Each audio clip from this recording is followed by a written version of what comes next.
Hello friends, welcome to my channel Green House. और आज का जो हमारा टॉपिक है वो है घर पर आप अपने पौधों के लिए बायो एंजाइम कैसे बना सकते हैं। बहुत सारे बायो एंजाइम, ये बायो एंजाइम होता क्या है, इसको आप बना कैसे सकते हैं, किस किस चीज़ से बायो एंजाइम बनाया जा सकता है और इसके हमारे पौधों के ऊपर क्या क्या फ़ायदे हैं, इसका इस्तेमाल आपको कैसे करना है, ये सारी जानकारी आज के इस वीडियो में मैं आपको देने वाली हूँ। अगर आप ऑर्गेनिक खेती करते हैं, यानी कि आप अपने गार्डन में जो भी सब्जियां, फल या फिर फूलों को उगाते हैं तो उनके अंदर आप सिर्फ ऑर्गेनिक खाद का इस्तेमाल करते हैं, या फिर आप रोज रोज खाद बनाकर अपने पौधों को देने से बचना चाहते हैं। आप चाहते हैं कि बस एक बार ही कोई खाद बना लो जिससे कि आप अपने पौधों को डालते रहो, एक ऐसा खाद जो कभी भी खराब ना हो। अगर एक बार बन जाए तो बहुत समय के लिए आपको फुर्सत मिल जाए, और एक ऐसा खाद जिसको दे करके आप अपने फूलों की, फलों की और सब्जियों की संख्या को बढ़ा सकते हैं। अगर आपके पौधे फूल फल नहीं दे रहे हैं, आप बहुत सारा खाद डालते हैं, फिर भी आपके जो पौधे हैं वो सही तरीके से ग्रोथ नहीं करते हैं, तो ये बायो एंजाइम बहुत ही बढ़िया रोल प्ले करता है, बहुत ही बढ़िया काम करता है मिट्टी के अंदर जा करके, और फलों फूलों की संख्या को ये बढ़ा देता है। तो सबसे पहला पॉइंट, आखिर ये बायो एंजाइम होता क्या है।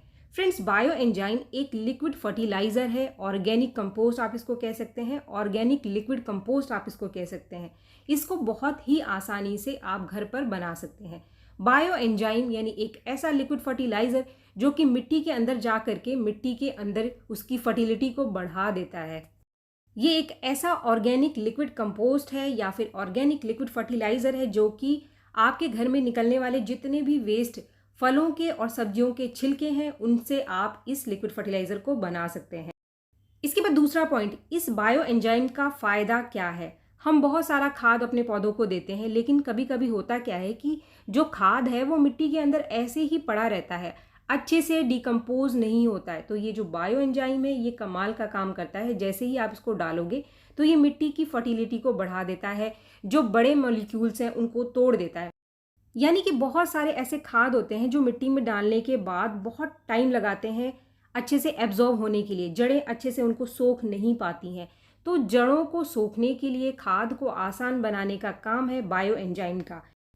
तो जब भी आप बायो एंजाइम का इस्तेमाल अपने पौधों की मिट्टी में करते हैं तो जो जड़ें हैं वो आसानी से खाद को सोख लेती है, और हमारे जो पौधे हैं वो पहले से ज़्यादा फल फूल और सब्जियां देना शुरू कर देते हैं। तो फ्रेंड्स, ये दूसरे फर्टिलाइज़र को तो आसान बनाते ही हैं जड़ों के लिए, लेकिन इनके अंदर भी खुद बहुत सारे न्यूट्रिशंस पाए जाते हैं छिलकों के अनुसार। यानी जो भी छिलका आप बायो एंजाइम बनाने के लिए लेते हैं उसके अनुसार इसके अंदर भरपूर मात्रा में न्यूट्रिशन, जैसे कि potassium, phosphorus, iron, magnesium, calcium, सब कुछ पाया जाता है। इसके बाद तीसरा पॉइंट, आप किन किन छिलकों का बायो एंजाइम बना सकते हैं और उसका इस्तेमाल आप किन पौधों के ऊपर कर सकते हैं। तो फ्रेंड्स, यहाँ पर मैंने कई सारे बायो एंजाइम पहले से बना करके रखे हुए हैं। वो कौन कौन से हैं वो मैं आपको दिखा देती हूँ। तो ये जो पहला बायो एंजाइम आप देख रहे हैं ये है नींबू के छिलकों का बायो एंजाइम। नींबू के छिलकों का बायो एंजाइम बहुत ही ज़्यादा यूज़फुल है, और इसका इस्तेमाल आपके गार्डन में जितने भी फूलों वाले पौधे हैं उन सब में इस्तेमाल कर सकते हैं। नींबू के छिलके के अंदर नाइट्रोजन, पोटाशियम और फास्फोरस के साथ मैग्नीशियम बहुत अच्छी मात्रा में पाई जाती है। इसके बाद ये वाला जो फर्टिलाइज़र आप देख रहे हैं ये है आलू के छिलकों से बना बायो एंजाइम। आलू के छिलकों में बहुत अच्छी मात्रा में पोटाशियम के साथ मैग्नीशियम बहुत अच्छी मात्रा में पाई जाती है। तो इसीलिए अगर आप आलू के छिलकों का बायो एंजाइम बना करके इसका इस्तेमाल करते हैं अपने पौधों के ऊपर तो बहुत अच्छा रिजल्ट मिलता है। सभी फूलों वाले पौधों के ऊपर आप इसका इस्तेमाल कर सकते हैं। इसके साथ ही आपके गार्डन में जितने भी पत्तेदार पौधे हैं, पत्तेदार यानी कि जैसे कि जेड प्लांट है या फिर आपके पास एलोवेरा का पौधा है, तो ये पौधे अगर ग्रोथ आपके नहीं कर रहे हैं तो वहाँ पर ये वाला जो बायो एंजाइम है, आलू के छिलकों का बायो एंजाइम, बहुत ही बढ़िया काम करता है, आपके पौधों की ग्रोथ को बढ़ा देगा। इसके बाद ये वाला जो बायो एंजाइम आप देख रहे हैं इसको मैंने प्याज के छिलकों को और केले के छिलकों को मिक्स करके बनाया था। तो ये जितने भी फूलों वाले पौधे हैं आपके पास उन सभी के लिए बहुत ही बढ़िया बायो एंजाइम है। इसका इस्तेमाल अगर आप 15 दिन में एक बार करते हैं तो बहुत ही बढ़िया रिजल्ट मिलेगा। सभी फूलों वाले पौधों को आप ये वाला बायो एंजाइम दे सकते हैं। इसके बाद जो चौथे नंबर का बायो एंजाइम है हमारे पास वो है सिर्फ केले के छिलके से बना हुआ बायो एंजाइम। केले के छिलके कमाल के फर्टिलाइजर होते हैं और पोटाशियम का सबसे बढ़िया सोर्स है। ये वाला जो बायो एंजाइम है आपके गुड़हल के पौधे के ऊपर बहुत ही बढ़िया काम करेगा। अगर आपका गुड़हल का पौधा फूल नहीं देता है तो आप सिर्फ केलों के छिलकों का बायो एंजाइम बना करके रख सकते हैं और हर 15 दिन में एक बार इसको दे करके आप गुड़हल पर बहुत ही बढ़िया रिजल्ट ले सकते हैं। इसके साथ ही जितने भी फूलों वाले पौधे जिनके अंदर फूल नहीं आते हैं उसमें भी आप इस केले वाले छिलके का बायो एंजाइम दे करके बहुत ही बढ़िया रिजल्ट ले सकते हैं। इसके बाद 5वें नंबर का जो बायो एंजाइम है वो क्या है फ्रेंड्स, ये है सेब के छिलके का बायो एंजाइम। हमारे घर के अंदर कुछ ऐसे छिलके निकलते हैं जिनके अंदर बहुत ही बढ़िया मात्रा में माइक्रो न्यूट्रिएंट्स पाए जाते हैं। माइक्रो न्यूट्रिएंट्स यानी कि आयरन, मैग्नीशियम, जिंक। इनकी कमी पौधों के पत्तों को पीला करती है, पौधे अनहेल्दी दिखाई देते हैं। इसके साथ ही फ्रूटिंग यानी कि फूल भी कम आते हैं और फल और सब्जियों की संख्या भी पौधे के अंदर कम रहती है अगर हमारे पौधे में माइक्रो न्यूट्रिएंट की कमी है।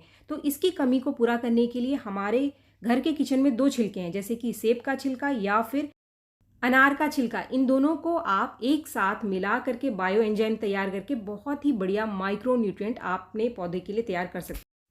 इसके बाद ये जो आखिरी नंबर पे, 6ठे नंबर पे बायो एंजाइम आप देख रहे हैं, ये है मौसमी के छिलकों का बायो एंजाइम। फ्रेंड्स, आप मौसमी के छिलकों की जगह संतरे के छिलके का बायो एंजाइम ले सकते हैं या फिर किन्नू के छिलकों का बायो एंजाइम भी आप बना सकते हैं। यानी कोई भी सिट्रस फ्रूट है आपके पास जो कि खट्टा फल होता है, उसके छिलकों का बायो एंजाइम बना सकते हैं। जैसे कि ये नींबू वाला मैंने आपको स्टार्टिंग में ही दिखाया था। ये दोनों ही कमाल के नाइट्रोजन के सोर्स हैं।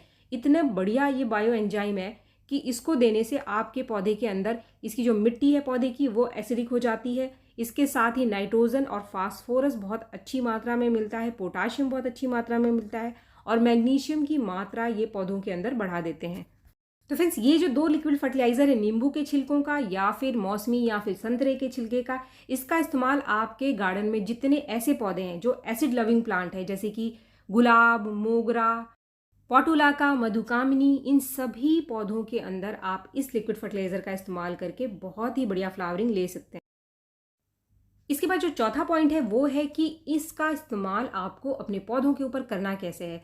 जब भी आप बायो एंजाइम बनाते हैं तो आपके पास एक बहुत ही स्ट्रॉन्ग लिक्विड फर्टिलाइजर बन करके तैयार होता है। तो इसीलिए हमेशा आपको इसको सही तरीके से इस्तेमाल करना है, ज़्यादा नहीं देना है कभी भी और बहुत बार बार आपको इसको नहीं देना है। जैसे कि आप बनाते हैं तो ये जो इसका ढक्कन है, इसी से नाप करके आप 3 ढक्कन ये लिक्विड फर्टिलाइज़र ले लो। फ्रेंड, जैसे कि मैंने नाप करके इस ग्लास के अंदर 3 ढक्कन ये लिक्विड फर्टिलाइज़र लिया है। अब इसको आपको लगभग 1 से 1.5 लीटर पानी में पहले डाइल्यूट कर लेना है। इसके बाद ही अपने पौधों के अंदर इसको इस्तेमाल करना है, वो भी 15 दिन में सिर्फ एक बार। पौधे का आपका जो साइज़ है छोटा है, पौधा बड़ा है, तो फिर इसकी मात्रा आप 1 ढक्कन भी रख सकते हैं। अगर आपका पौधा बहुत ज़्यादा बड़ा है, 18 से 20 इंच के गमले में लगा हुआ है, तो आप इसकी मात्रा 5 ढक्कन तक रख सकते हैं। लेकिन 15 दिन से पहले आपको इसको रिपीट नहीं करना है, क्योंकि ये स्ट्रॉन्ग फर्टिलाइज़र है। इसके अंदर कई सारे ऐसे एसिड बन जाते हैं कि अगर आप ज़्यादा इस्तेमाल करेंगे तो ये जड़ों को जला भी सकता है। इसके बाद हमारा आखिरी पॉइंट, हमने इतनी सारी बातें कर ली बायो एंजाइम के बारे में, लेकिन बायो एंजाइम बनाना कैसे है। तो बायो एंजाइम बनाने के लिए आपको चाहिए आपके घर के किचन से निकलने वाले वेस्ट छिलके, जो आप ऐसे ही फेंक देते हैं। लेकिन इनको आप ना फेंकें। अगर आप ऑर्गेनिक खाद डालते हैं अपने पौधों के अंदर तो फिर आप इन छिलकों का बायो एंजाइम बना सकते हैं। जैसे कि आप देख रहे हैं यहाँ पर मैंने 3 तरीके के छिलके लिए हैं। आप एक ऐसा लिक्विड फर्टिलाइज़र भी तैयार कर सकते हैं जिसको कि अलग अलग आपको बायो एंजाइम लेने की ज़रूरत नहीं पड़ेगी। एक साथ कई सारे छिलकों का बायो एंजाइम भी आप बना सकते हैं।